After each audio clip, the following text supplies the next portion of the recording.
At about 1 a.m. on June 14, 2014, residents of Luhansk heard an explosion of great strength and a flash lit up half the sky.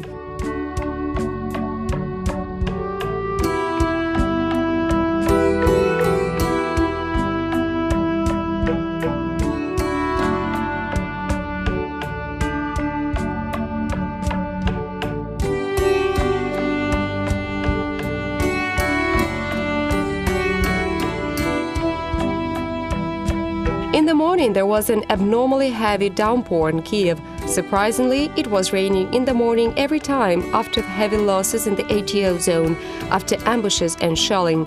Despite the hot summer, nature itself mourned the dead.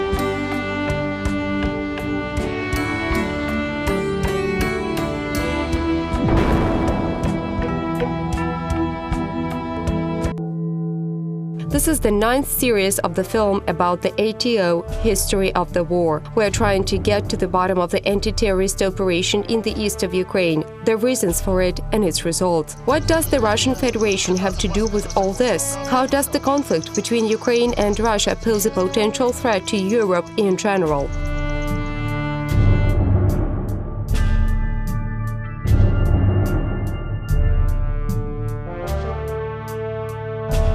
War is the extension of politics. It is only logical that weapons should be used only as a last resort when all other means of resolving a conflict have been exhausted. However, if the backstreet villain wants to take away your life, there is no other way to survive, save for giving him the opposite and equal rebuff. As the saying goes, guns don't kill, people do. However, if you are armed, even an experienced robber in the dark back street hesitates before the attack and thinks carefully. Knowing that there will be an adequate rebuff, not being 100% sure of success, neither a street criminal nor an aggressor state will go into action. So the very presence of troops in positions is already important.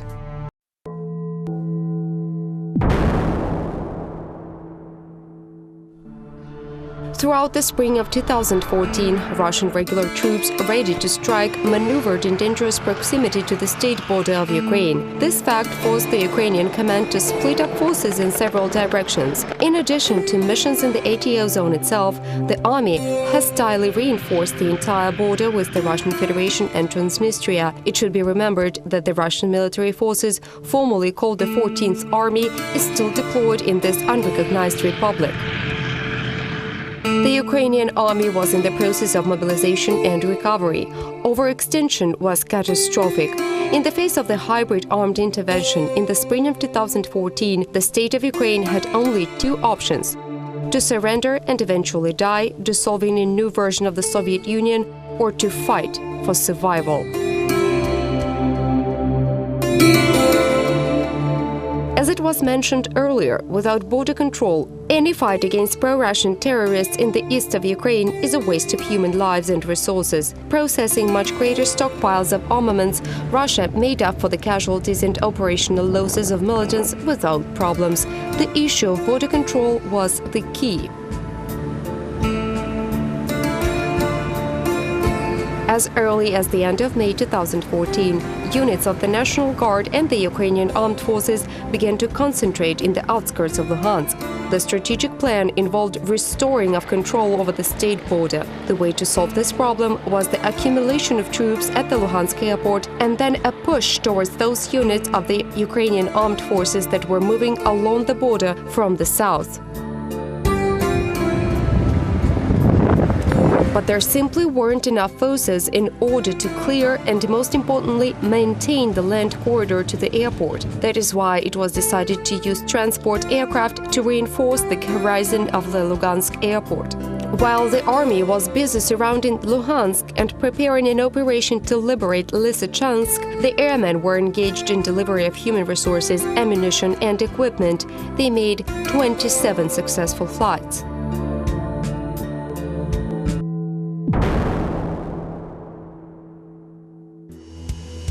In the early hours of June 14th, the Il-76 aircraft carried 3 landing vehicles, ammunition, food, and 40 soldiers on board headed for the next flight.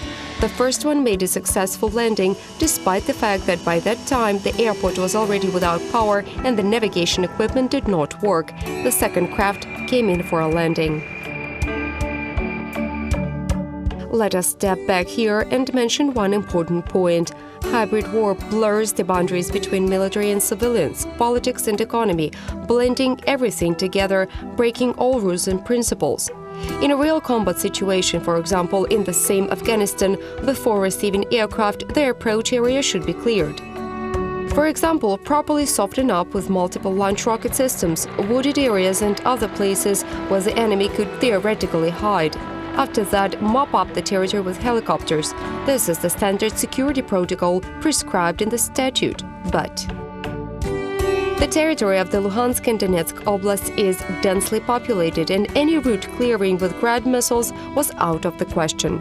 Unlike the army of the Russian Federation, which literally razed the city of Grozny in 1995, the Ukrainian army was always sought to minimize civilian casualties. This usually leads to increased risks of the soldiers. At 0 hours 15 minutes, the engine of the second plane was hit by a missile fired from a man-portable air defense system. Il-76 is a large and sturdy aircraft. In the same Afghanistan, similar vehicles made successful landings with more serious damage. But using a quick-fire AA gun Zu-23, the terrorists finished off the aircraft, literally sawing it into pieces up in the air. At 0:51 Kyiv time, the plane exploded in the air. Its wreckage fell 2 kilometers from the runway of the Luhansk airport. The third plane was immediately ordered to return to the base.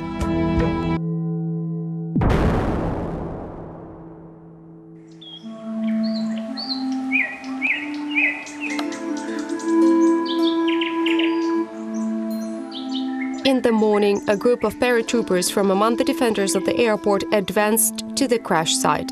They took the bodies of the dead and destroyed the remains of the cargo so that it would not be left for the enemy. Somewhat later, the militants came to the scene as well, but they did not find any bodies or trophies of war. Subsequently, commenting on what is happening, the leader of the terrorists, Bolotov, announced a shootout between the paratroopers during which soldiers who wanted to side with the militants were allegedly killed. It was made to look as if the plane was heading to the airport to evacuate the bodies of the paratroopers who died in the shootout. However, even the Russian media was unwilling to unfold it.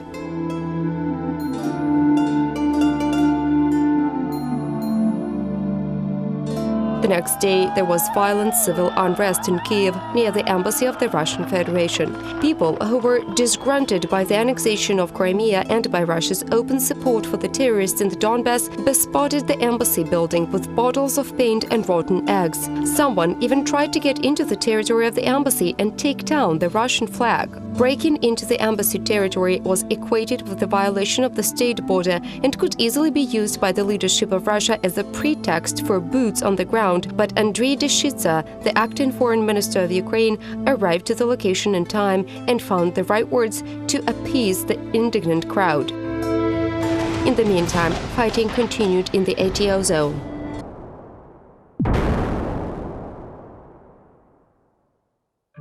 During June 14th, anti-terrorist operation forces liberated 10 small settlements. They managed to take control of 248 kilometers of the state border. On the same day, in Mariupol, militants fired at the convoy of the State Border Guard Service of Ukraine. 5 Ukrainian border guards were killed, and 7 more military servicemen were injured.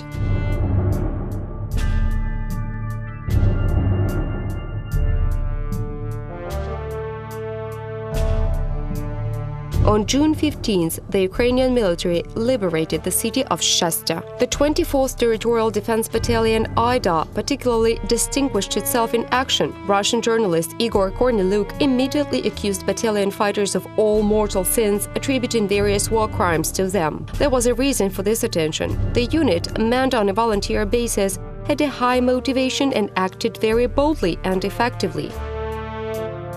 Russian propagandists worked directly from the combat formations of the militants, staying in the country often illegally. Unlike their Ukrainian counterparts, they produced reports directly from the thick of events.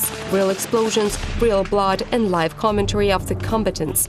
All this allows you to create an effect of presence and attract viewers, giving them a revised false version of the events. However, the proximity to the front line also has certain drawbacks. On June 17th, serious fighting broke out over the village of Metalist in the suburbs of Luhansk. The Ukrainian army began a planned encirclement of the city with the aim of forcing the militants to abandon it. During the shooting of the next report at the checkpoint of the terrorists, the journalist of the Russian Vesti News, Kornelyuk, came under mortar fire and later died in the hospital. It is noteworthy that in the last report of the Russian propagandist, the video clearly shows the equipment without Ukrainian identification marks in the form of white band. Those were not trophies, those were gifts from Russia. Regarding equipment, one important fact should be noted. The militants claim that they allegedly just found these vehicles in one of the hangars of Luhansk, namely the PTS-2 tracked amphibious transporter, 34 units in working order. It doesn't work that way. The most likely version was this amphibious equipment was brought from Crimea.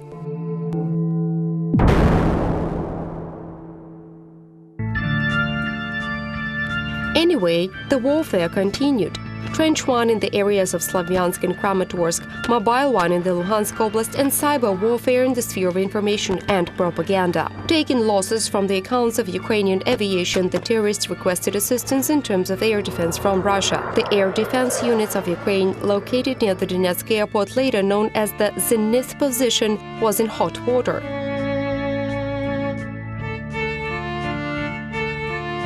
The 156th Donetsk Air Defense Missile Regiment was one of those few units which, despite its geographical position, had not fallen under the control of the militants. The regiment was armed with Buk, air defense systems capable of shooting down any aircraft at an altitude of up to 25 kilometers. The firing range of the old modifications is 30 kilometers.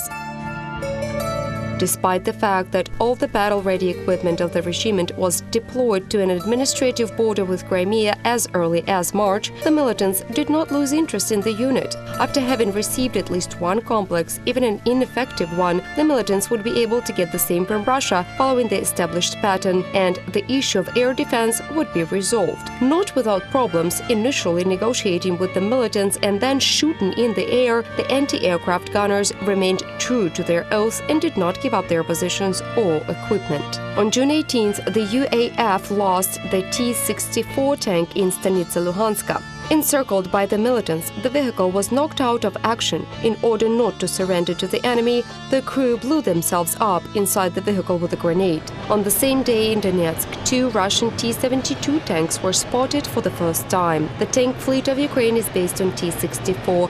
These machines can be easily distinguished visually. The latter has small road wheels, while the T-72 and its modifications have large wheels. On June 19th, fierce battles took place near Krasny Liman and Yampil. Krasny Liman was liberated back on June 3rd, and the grounding of terrorists in Slavyansk was close to ending up without supplies. The militants, numbering about 1,000 people, depended on the supply of arms and ammunition from Russia. The bridges across the Siversky Donetsk River were an important element of this road of life. All the roads leading to these bridges converged near the town of Yampil.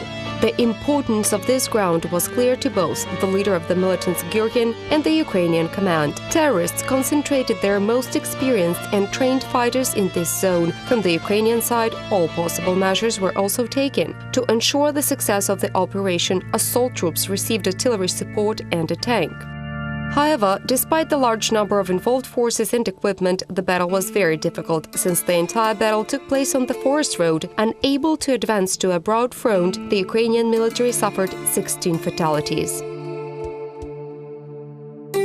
From the back of one wounded soldier, surgeons removed 4 9mm bullets of a special sniper cartridge SP5. This cartridge is used only in the special rifle VSS Vintorez. This rifle is issued to Russian special forces and is not available for sale on the open market. At the cost of many lives, Yampil was liberated. The supply of terrorists in Slavyansk had been depleted. However, it became obvious that fighting in restrained urban conditions is clearly the worst-case scenario for soldiers. It is not difficult to crush the terrorists located in cities if you are armed with cannon and rocket artillery. Such actions have already taken place in world history, and recently, in 1995, the Russian army was able to storm a large city despite the selfless efforts of its defenders, albeit at the cost of the lives of thousands of civilians and by the total destruction of buildings. Unlike the Russian Federation army in Chechnya, the Ukrainian army was on its territory. Each destroyed building will have to be rebuilt later. Every injured civilian is an injured citizen of Ukraine. Excessive destruction does not add popularity to the army, nor to the government, nor Ukraine as a whole. On the other hand, the Russian leadership was eagerly awaiting carpet bombings as an excuse for sending in so-called peacekeeping forces for peace enforcement and further occupation. The Ukrainian security forces really tried to restore order and restore the rule of law without shelling cities and villages into dust. That is why, in order to show his intentions to the population deceived by propaganda, President of Ukraine Petro Poroshenko announced the first unilateral ceasefire on June 20, 2014.